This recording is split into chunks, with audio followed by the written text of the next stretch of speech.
Dear student, आज के lecture में हम बीटा फंक्शन पढ़ रहे हैं जो कि real and complex analysis book का सेकेंड चैप्टर है। अगर आपको लगता है कि आप फर्स्ट चैप्टर भी नहीं कर पाओगे तो आप मुझे कमेंट करके ज़रूर बताएं, मैं फर्स्ट चैप्टर को भी वीडियो बना के आपको प्रोवाइड कर दूंगी। मुझे लगता है कि आप फर्स्ट चैप्टर कर लोगे, तो इसलिए मैंने फर्स्ट चैप्टर से स्टार्ट ना करके सेकेंड चैप्टर से स्टार्ट किया है। अगर आपको लग रहा है कि नहीं हो पाएगा तो आप मुझे ज़रूर कमेंट करें, क्योंकि फर्स्ट चैप्टर वैसे बहुत ईजी है। आपने फर्स्ट ईयर किया है तो उसमें डेरिवेटिव ही है, सिंपल पार्शियल डेरिवेटिव है। थर्ड सेमेस्टर में आपने पढ़ा है पार्शियल डेरिवेटिव को, तो आप मेरे हिसाब से तो आप कर लोगे। अगर आपको फिर भी डाउट आती है तो मुझे कमेंट करके बताएं। अब देखो बीटा फंक्शन क्या होता है। सबसे पहले हम बीटा फंक्शन के बारे में पढ़ते हैं। बीटा फंक्शन जो है, बीटा फंक्शन एक तरीके का इंटीग्रल है 0 से 1 x की power m minus 1 minus X की power n minus 1 into D X. इसको हम बीटा फंक्शन बोलते हैं।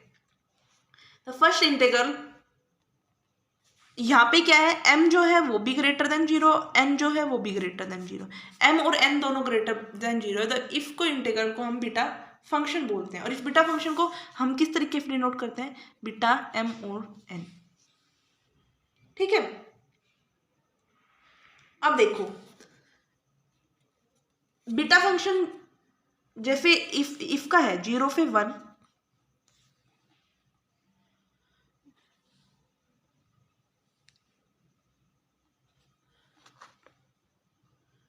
जीरो से 1 एक्स की पावर 5 1 माइनस, हमने एक एग्जाम्पल ले रखा है। इसमें देखो सबसे पहले हम कंपेयर करेंगे। m माइनस 1 की वैल्यू कितनी है 5, n माइनस 1 की वैल्यू कितनी है 3। तो यहाँ पे m कितना आ गया 6 और n कितना आ गया 4। तो बीटा 6 और 4 हो गया। ठीक है। यहाँ से देखो तो m माइनस 1 कितना है 1/3, n माइनस 1 कितना है 5/3। तो m की वैल्यू कितनी आ गई 4/3, n की वैल्यू कितनी आ गई 9/4। तो बीटा ऑफ एम एन कितना हो गया 4/3 9/4। ठीक है।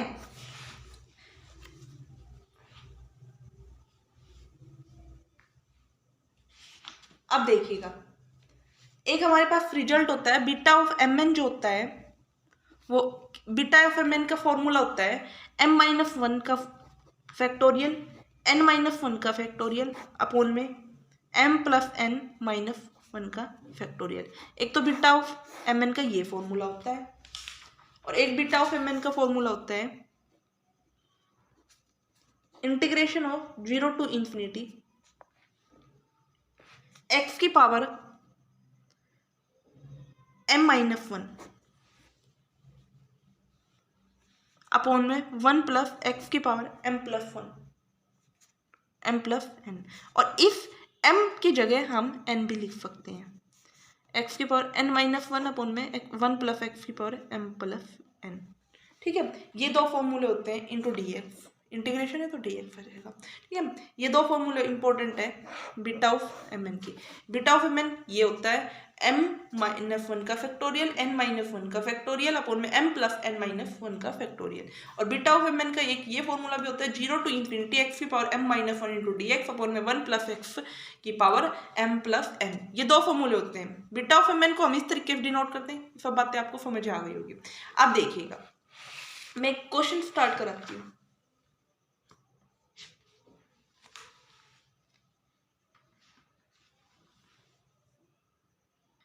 देखिएगा क्वेश्चन हमारे पास ये है, इसका हमें इंटीग्रल को इवेलुएट करना है। देखो कैसे इवेलुएट करेंगे। अब देखो यहाँ पे हमारे पास x का पावर 2 है। हमें इस पावर को देखो, हमारे फॉर्मूले में तो ऐसा कुछ नहीं है। हमारा फॉर्मूला तो x की power m minus 1 1 minus X की पावर n माइनस 1 है, यानी कि ये पावर को सबसे पहले खत्म करने के बारे में सोचेंगे तो हम इस पावर को z मान लेते हैं। ठीक है। तो यहाँ से x की वैल्यू कितनी आ गई z की पावर 1/2। अब dx कितना आ गया, पावर को आगे ले लेते हैं, पावर में से कम कर देते हैं, ये आ गया। ठीक है। अभी अब हमें लिमिट पे ध्यान देना है। 0 से 1, हमारे यहाँ 0 से 1 है, बट हमने फंक्शन जो है एक्स स्क्वायर को जेड कर दिया, तो अब हम लिमिट भी चेंज करेंगे। तो हमारे एक्स जब हमारे पास 0 है तो जेड की वैल्यू भी कितनी आएगी, 0 आएगी। और जब एक्स हमारे पास 1 है तो जेड कितना आएगा, एक्स की जगह 1 रख के लिखो तो जेड भी 1 आएगा। तो लिमिट यही रहेगी 0 to 1। अब एक्स की जगह जेड की पावर 1/2 इंटू एल, और 1 माइनस एक्स स्क्वायर की जगह जेड m-1, और डी एक्स की जगह क्या हो जाएगा 1/2 जेड की power -1/2 into D Z. 0 to 1 Z की पावर l/2, 1 माइनस जेड की पावर m-1, और ये 1/2 बाहर कॉन्स्टेंट है तो बाहर ले लेंगे, जेड की पावर -1/2 इंटू डी जेड। ठीक है, अब जेड की पावर कितनी हो गई, l/2 -1/2, और हमारे पास यहाँ से ये आ गया। ठीक है, 0 to 1 1/2। ठीक है, 1/2 इंटीग्रेशन 0 to 1, जेड की पावर कितनी हो गई, l -1/2।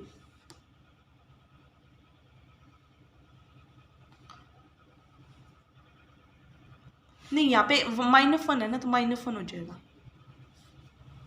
-1/2। ठीक है, -1 माइनस जेड की power m-1 into D Z. तो 1/2 इंटीग्रल 0 से 1 जेड की पावर l -2/2 हो गया। ठीक है,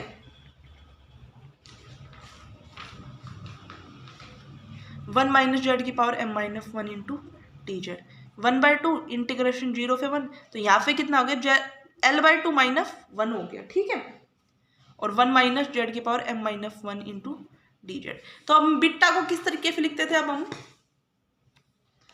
1/2 तो कांस्टेंट हो गया, बीटा किस तरीके से लिखा जाएगा, हमारे पास m-1 होता था ना, हमारे पास देखो बीटा m-1 इंटू n-1, तो यही फॉर्म बन गई, m-1 n-1 यही फॉर्म बन गई।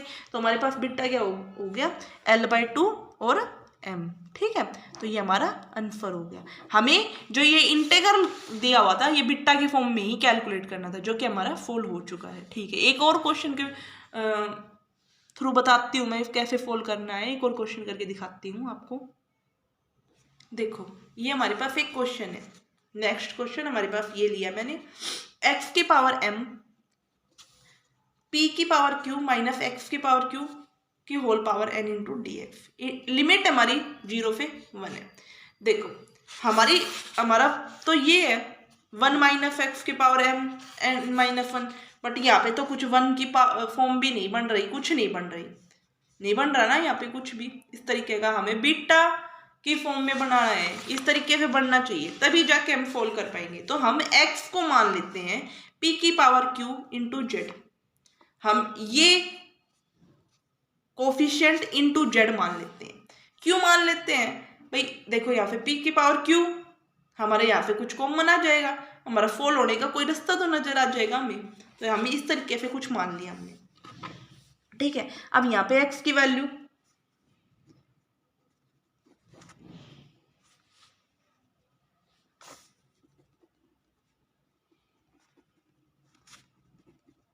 तो हमारी यहाँ से x की वैल्यू कितनी आ गई, p इंटू क्यू, जेड की पावर 1/q। ठीक है, dx कितना आ गया हमारे पास, p/q इंटू जेड की पावर 1/q माइनस 1, पावर को आगे ले लिया हमने। ठीक है, अब देखो x को हमने 0 रखा तो हमारे पास कितना आया, x को हमने 0 रख दिया भाई, तो हमारे पास z कितना आया, z भी 0 आ गया। ठीक है, यहाँ जब हम यहाँ पे 0 रखेंगे तो z कैलकुलेट करेंगे तो 0 आ जाएगा। x को जब हमने p रखा, x को यहाँ पे p रखो, p से p कट गया तो z हमारा कितना आ गया, 1 आ गया। तो अब देखो इंटीग्रल क्या हो जाएगा, 0 to 1 x की पावर m, x की वैल्यू पुट कर देंगे। अब हमारे पास x की वैल्यू कितनी आ गई, p जेड m की बाई q। ठीक है, ये हो गया, और p की पावर q, x की वैल्यू हमारे पास क्या है, ये p जेड 1/q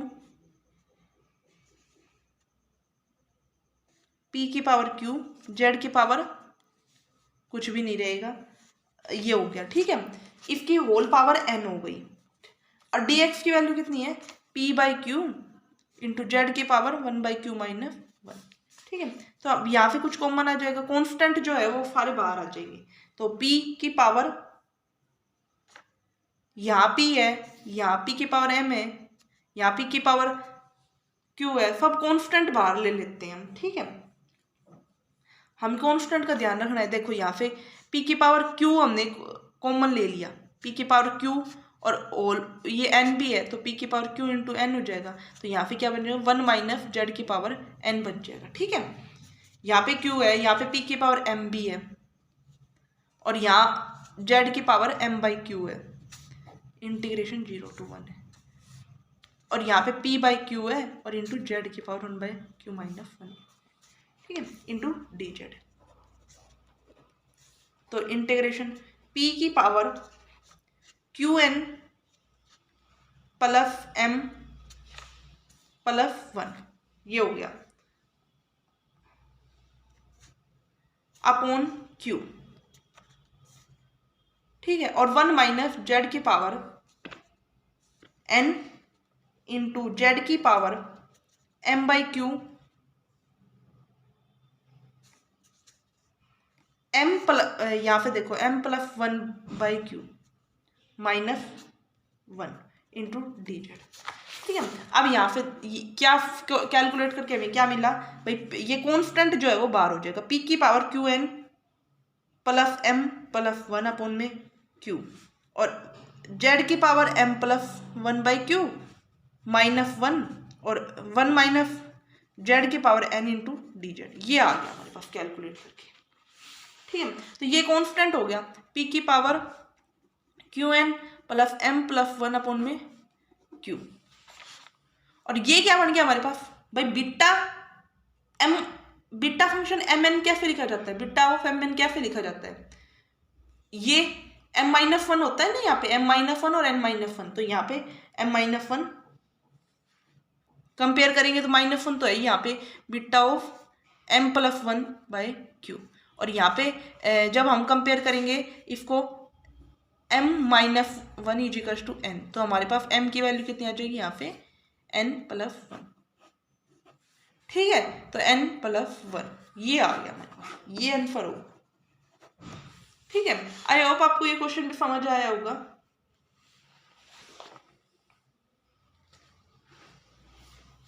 एक और इम्पोर्टेंट क्वेश्चन है, क्वेश्चन हमारा ये है, using the property beta of mn is equal to beta of nm। मतलब क्या है, जो बीटा फंक्शन होता है वो सिमेट्रिक होता है। ठीक है, हमें ये इवेलुएट करना है। देखो कैसे इवेलुएट करेंगे, इस इंटीग्रल को हमने आई का नाम दे दिया, मान लिया कि ये इंटीग्रल आई है हमारे पास।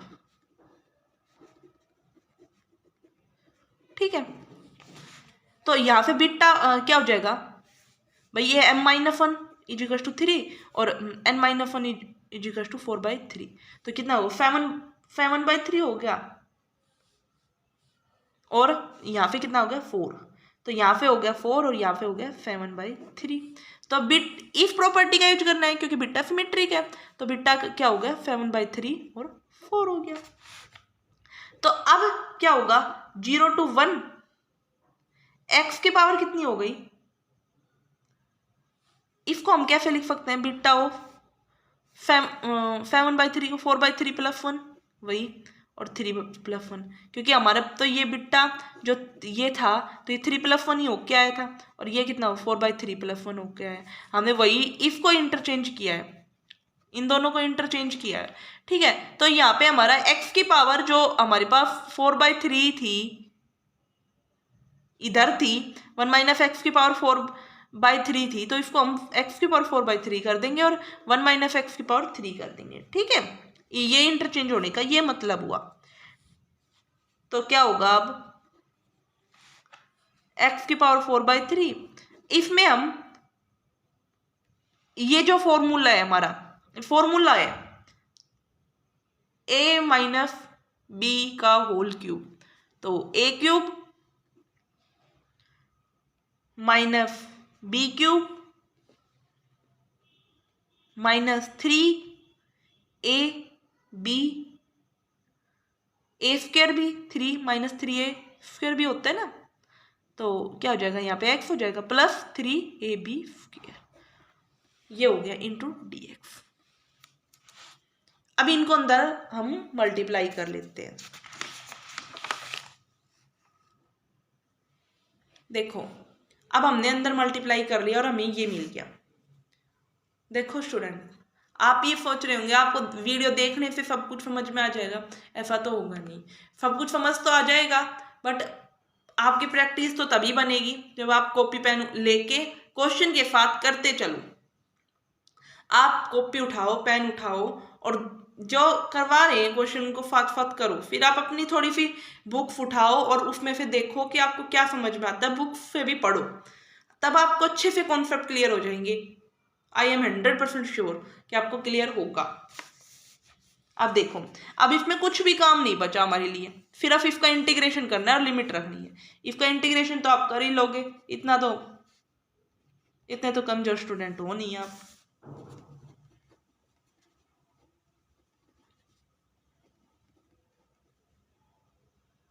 ठीक है भाई, इसमें पावर में एक जोड़ना है, नई पावर फिर डिवाइड करना है, और इसमें भी पावर में एक जोड़ना है, नई पावर फिर डिवाइड करोगे।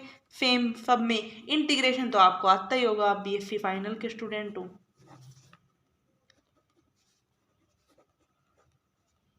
अब इस पे लिमिट लगा दो, लिमिट लगा के 3/7, 9/10, 9/13, 3/16, हमारा आंसर आ गया 243.7280।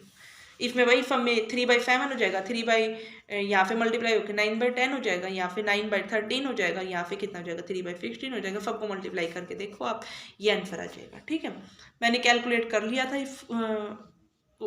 इफ कैलकुलेशन को मैंने कैलकुलेट कर लिया था, फिर मैंने डायरेक्ट लिख दिया, आप कैलकुलेट करके देख सकते हो, यही आंसर आएगा। Thank you for watching my video. अब नेक्स्ट वीडियो में हम क्वेश्चन आगे जो रिमेनिंग रह गए उनको डिस्कस करते हैं। अगर आपको डाउट्स कोई है तो वो आप मुझे कमेंट में बता दो, मैं अभी मतलब करा दूंगी, वीडियो में ही करा दूंगी। Thank you for watching my video. अगर अच्छी लगती है वीडियो तो लाइक करो, चैनल को सब्सक्राइब करो।